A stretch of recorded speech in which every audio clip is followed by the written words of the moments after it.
Olá, eu sou o Liboni e eu sou o diletante profissional. Eu vou começar esse vídeo lendo um trechinho de uma matéria do Estadão, escrito pela Juliana Diógenes e pela Priscila Menghi, que diz que na cidade de São Paulo, uma distância de 19 quilômetros separa os moradores que vivem mais daqueles que morrem mais cedo. Quem mora no Jardim Paulista, que é uma área nobre da Zona Sul, vive em média 24 anos a mais do que um residente do Jardim Ângela, um bairro periférico do extremo da mesma Zona Sul. Nos Jardins, um paulistano morre em média aos 79,4 anos, e quem mora no Jardim Ângela vive até os 55,7. A disparidade ela foi revelada no Mapa da Desigualdade de 2017, o estudo da rede Nossa São Paulo, que foi apresentado na terça-feira, 24 de outubro. O levantamento ele mostra as diferenças de acordo com cada distrito da capital, usando 38 indicadores. O que eles chamam de desigualtômetro tem dados atualizados até 2016. Então, quer dizer, isso é só uma parte meu. Isso pode ser até pior já hoje, porque 2017 foi um ano difícil. Continuando. As taxas foram calculadas a partir de informações econômicas sociais fornecidas pela Prefeitura e os demais órgãos oficiais, como o Instituto Brasileiro de Geografia e Estatística, o IBGE, e a partir delas a entidade listou os melhores e piores distritos da cidade sob o ponto de vista de saúde, educação, cultura, mobilidade, segurança e habitação. Essa matéria ela é bem interessante e ela foi explorada e expandida assim, por vários meios de comunicação, saiu matéria na TV e tudo mais. E eu acho que cabe umas análises aqui, umas extrapolações que eu queria fazer. Você falar que um morador do Jardim Ângela, em média, não chega aos 56 anos, não quer dizer que no bairro não tem idosos. Não quer dizer que assim, você mora lá com 56 anos você morre, não é isso. A estatística, o que essa estatística quer dizer é que você tem um número grande de pessoas que morrem muito, mas muito cedo. Ela diz que chegar nos 50 anos num bairro desse é um desafio tão grande quanto melhorar de emprego e ter a possibilidade de morar em outro bairro. Quem mora num bairro afastado como esse, no geral, tá lá porque não tem o dinheiro necessário para morar bem entre aspas, aí tá melhor, porque isso é relativo. Por esse mesmo motivo, por não ter dinheiro, essa pessoa precisa usar a rede pública de saúde, precisa das escolas públicas e precisa de todo o assistencialismo necessário. Mas a saúde é precária, a educação é precária, a segurança é precária e as oportunidades que o mundo oferece para essas pessoas são mais precárias ainda. Nessa região, você tem uma grande incidência de pessoas que morrem muito cedo. E quando eu falo muito cedo, assim, já na primeira infância, né? Você tem uma taxa alta de mortalidade infantil, que basicamente ocorre porque a saúde é precária, não tem um acompanhamento devido, e a alimentação da mãe é precária, e da criança nos primeiros meses é precária. A criança que sobrevive ali ao nascimento e aos primeiros anos, ela tem que passar por uma máquina de violência que tem uma grande chance de matar essa pessoa por crime, ou essa pessoa acabar virando um criminoso e ser morto pela polícia, ou morrer dentro de uma cadeia. Num bairro nobre, você não só tem a criminalidade mais baixa, como você tem um número irrisório de pessoas que que vão seguir para o crime violento. Porque essas famílias têm dinheiro suficiente para os filhos dela não precisarem, em nenhuma hipótese, pegar uma arma e roubar um celular, sabe? E é claro que, assim, nesses bairros, justamente nesses bairros bem mais ricos, que você tem os maiores criminosos do Brasil. É dali que saem pessoas que nunca pegaram numa arma, nunca tiveram numa linha de tiro, mas que são justamente os responsáveis por todas aquelas outras que morrem cedo. Quando você tem uma pessoa como Temer, ou qualquer um que veio antes e que vai vir depois dele, liderando uma quadrilha que rouba horrores, que entope apartamentos com dinheiro vivo, essas pessoas elas matam diretamente uma centena, para não dizer milhares de pessoas todos os dias.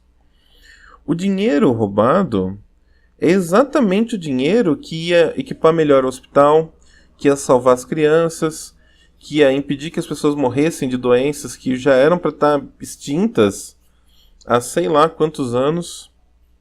É exatamente o dinheiro que ia dar uma escola melhor, uma segurança melhor e uma oportunidade melhor para que a pessoa não tivesse que se envolver num crime ou não tivesse que se envolver no crime assim, mesmo como vítima ou como praticante. Cada real que uma pessoa como Temer desperdiça, mesmo oficialmente nos luxos que eles usam, ou que a pessoa rouba ali na cara dura, com as duas mãos, cada real desse é uma pessoa que morre. Quando eu vi o tal do bunker do Gedel, uma das coisas que eu pensei era que assim, que o Conselho de Medicina tinha que fazer um cálculo de quantas vidas seriam salvas com aquele dinheiro. E era para condenar o Gedel e toda a turma envolvida, não era para condenar por corrupção, mas sim por homicídio doloso de todas as pessoas que não foram salvas. Porque quando eles roubam, eles sabem que eles estão roubando a vida das pessoas. E não só dinheiro. O Gabriel Pensador ele resgatou uma música que ele tinha feito na época do Collor, que chamava Matei o Presidente. Ele resgatou agora em homenagem ao Temer. E tem uma coisa que ele diz que assim, se todos os corruptos morressem de repente, o Brasil ia ter dinheiro para resolver tudo. E essa estatística ia mudar. E não é só a pessoa da periferia que ia viver mais se não tivesse corrupção. A pessoa do bairro rico também ia viver mais. Porque, ele tem acesso à saúde que garante ali contra qualquer doença? Tem. Mas se a periferia continuar sofrendo, se você continuar tendo um aumento de pobreza e de criminalidade, a pessoa do bairro rico vai morrer cedo também, porque ela vai levar um tiro, ela vai ser roubada, ela vai... Sabe, isso é natural, isso é um processo que ou se reverte, ou todo mundo afunda junto. É isso que é uma questão que as pessoas têm que ver. O problema do Brasil não é o tal do custo Brasil, não são os impostos, mas é o fato desse dinheiro não seguir o caminho certo e ir para o bolso dos corruptos, e não para ajudar uma pessoa. No fim, essas pessoas que roubam, essas pessoas aí que agora tem um símbolo, né, para se chamar de seu, né, o Temer, que tá ali como presidente, vamos combinar, assim, ele não é culpado por tudo que veio antes dele, mas ele é um grande símbolo. Ele roubou pra caramba e ele tá saindo impune, porque as pessoas que julgam ele são justamente as pessoas que roubam com ele. Então essas pessoas são responsáveis pela maior chacina da história. Daí você fala, mas se é ruim viver lá nesse bairro, se esforça, trabalha e vai merecer viver num lugar melhor. Daí a gente entra numa outra questão que é quase a impossibilidade de você crescer a partir de um bairro desses. É óbvio que tem aquele cara muito focado, que faz um esforço sobre-humano, que merece ser aplaudido, que merece ter toda a conquista que teve. Mas mesmo ele passou por umas dificuldades que, assim, deveriam ser que são totalmente desnecessárias. Numa cidade como São Paulo, o preço do ônibus é R$ 3,80. Se você mora num bairro afastado, você pega uma combinação de ônibus e metrô, você paga R$ 6,80. A partir daí, se você sai de casa, você gasta no dia R$ 13,60. Uma pessoa que trabalha de segunda a sábado, em um mês, gasta R$ 353,60. Ou seja, esse é um valor que é mais que um terço de um salário mínimo. E se morar numa das cidades adjacentes ali de São Paulo, que são quase bairros, mas que são considerados outros municípios, esse valor chega a quase R$ 500. Muito fácil, porque os ônibus intermunicipais são caríssimos. Então, o empregador ele tem duas opções. Ou ele não contrata esse funcionário porque ele não quer bancar esse vale-transporte alto, ou ele paga menos, porque ele oferece um salário menor para ter dinheiro para cobrir o outro, porque nem todos os empregos, nem todos os empregadores são pessoas malignas que estão atrás de lucro só. Tem muito comerciante pequeno que oferece muito emprego, mas que está lutando para sobreviver também. Então ele acaba tendo que equilibrar isso daí cortando o salário. Então, se a pessoa mora longe, no geral, e a pesquisa mostrou isso, que a pessoa que mora nesses bairros recebe em média R$1.000 por mês, no geral ela recebe menos, porque ela é uma mão de obra muito mais cara. E morar longe, assim, dos centros, morar longe de onde acontecem as coisas, pagar um transporte caro limita muito as opções da pessoa. Porque a gente não está só falando na questão do trabalho. Se a gente entrar no lado do lazer, da cultura, a situação fica muito pior. Qual a possibilidade de uma pessoa que ganha aí R$1.000 sair no dia de folga dela e se quando ela põe o pé para fora da casa, sozinha, se ela quer pegar ali um ônibus para chegar no metrô, para chegar num shopping que seja, para ver um filme, ela vai gastar R$13,60 para ir e voltar. Depois ela vai ter que pagar o ingresso, depois vai ter que pagar comida. Esse é um dinheiro que a pessoa certamente não tem.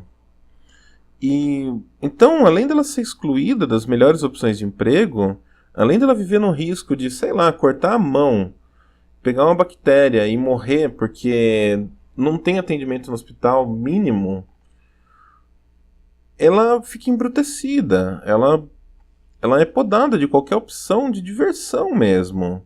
Ela passa a viver praticamente como um escravo. Ela vai, trabalha, volta, o dinheiro dá ali para alimentação e olhe lá. Ela não tem opções, ela não tem escolhas. Então, de um lado a gente tem essas pessoas como o Temer e todos os presidentes que vieram antes dele, e os deputados, os senadores que roubam não dinheiro, eles roubam anos de vida das pessoas. Do outro você tem as pessoas como Dória ou todos os prefeitos que vieram antes dele, que garantiram que o transporte na cidade seja precário, seja caríssimo, e que nunca se esforçaram para que as áreas além do centro se desenvolvessem, para que essas áreas fora do centro tivessem emprego, tivessem infraestrutura, e que para fazer que a circulação na cidade fosse mais orgânica. Para a cidade não ser um monte de ilha isolada, você ter uma ilha de emprego, uma ilha de moradia, uma ilha de pobreza, e todas essas ilhas cercadas por um mar turbulento que você nunca consegue atravessar. Bom, era isso que eu tinha para falar. Obrigado por ouvir o vídeo. Curta, compartilhe, deixe sua opinião aí nos comentários, fala o que você acha. E até o próximo.